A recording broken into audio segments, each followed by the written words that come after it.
ছিলাম দিয়ে এসছে আজকে, ছিলাম দিয়ে তো পাড়ারই, একদম পাড়ার মানুষ। আর একদম টাইমে রেডি থাকে।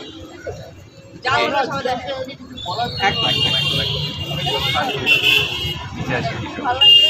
অরিজিনাল নতুন রেস্টুরেন্ট হয়েছে, এই নামটা কি বিরিয়ানি মার্চ সিজনের পরে বিরিয়ানি ভালো লাগছে যে আরেকটা আমার ফ্রিতে খাওয়ার জায়গা হয়েছে। আশা করি অরিজিনাল বিল নেবে না কোনো বাড়ি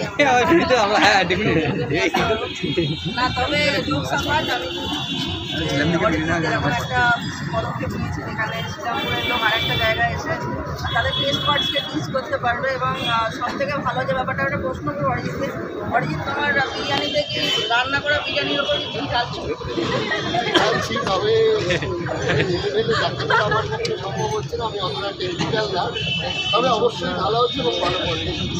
যাই হোক, অরিজিৎ প্রথমত বড় কথা রান্না বিরিয়ানির ওপর কি ঢালা হচ্ছে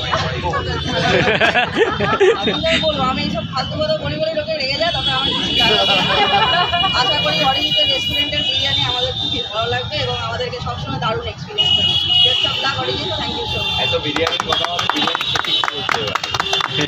আমরা এবার শ্রীরাম থেকে আমাদের তরফ থেকে একটু বরণ করে নেবো। প্রথমে উত্তরীয় করি বরণ করে নেওয়া হচ্ছে বিরিয়ানিজম রেস্টুরেন্টের পক্ষ থেকে। একটা জোরে হাততালি হয়ে যাক। এরপর আমি অরিজিৎদাকে অনুরোধ করবো পেমেন্ট তুলে দেয়। জোরে হাততালি হয়ে যাক।